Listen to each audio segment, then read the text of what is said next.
We got Wisconsin and Arizona. Boy, this was a rough one for the Big Ten.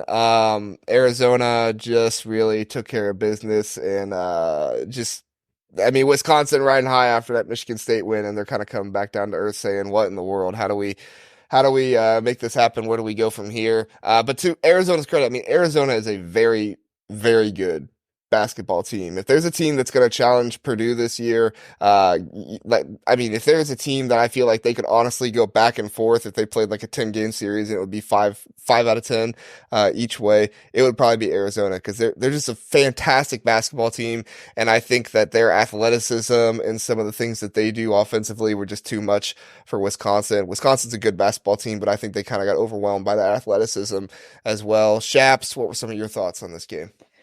Yeah, this game ended pretty quickly. Arizona's just so good. They have so many different guys that can take over a game.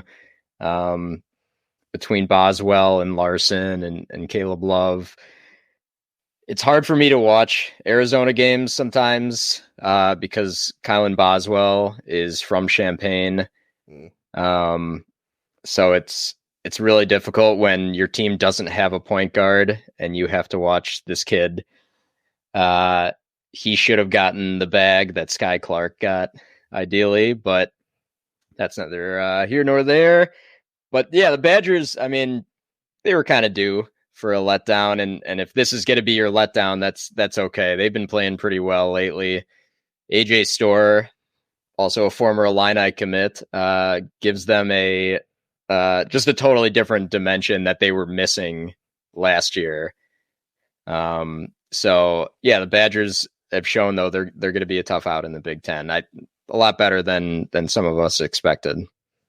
Well, and the Badgers were kind of the opposite of Wisconsin, right? Or of Michigan State, right? They brought back a lot of their starters, and I was kind of one of those people that's like, listen, if we're going to look at Michigan State and say they're bringing back all these players and all this, that was going on, why aren't we looking at Wisconsin? I know they didn't play as well as Michigan State, but they are bringing back a lot of experience, and that experience is starting to show. Like I said, the athleticism from Arizona just kind of took over in this one, but don't sleep on Wisconsin. I don't think this is an indictment on what their season is going to be. I still think they're probably a top 4 team in the Big Ten this season. If they keep playing this way, we'll see how things go, because obviously teams can, get beaten down in the Big Ten and things can get rough for them. But I like this Wisconsin team. I think they can. I think they can contend for a top 4 spot in the Big Ten. Frank, what were some of your thoughts?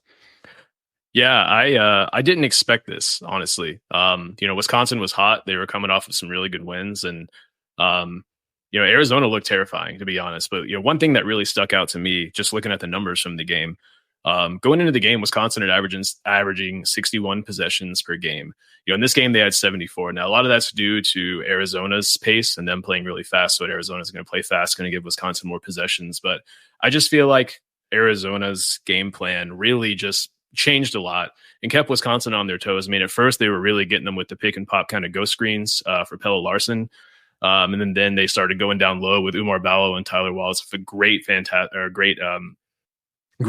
to watch the entire game. But Wisconsin, they continued to play the drop coverage throughout the entire game, and Arizona just kept attacking it over and over and over again. Caleb Love took a lot of advantage of their drop coverage there. And then, what we saw, Wisconsin just were switching up ball screen coverages the entire game, and Arizona was just making the right reads out of all of them. But, defensively, Arizona was really blowing up everything Wisconsin was trying to do. And Wisconsin just looked a little slow. I mean, they hung in there for the majority of the first half, but I just think they were physically and athletically outmatched. But that being said, hats off to Arizona. They looked really good. Umar Ballo looks fantastic. I can't wait to see him and Edey go at it next weekend. It's going to be a fantastic game. But JR, I'm with you. I don't think that Wisconsin is going to hurt much from this. I still think I would put them in the top 3 in the Big Ten right now, honestly.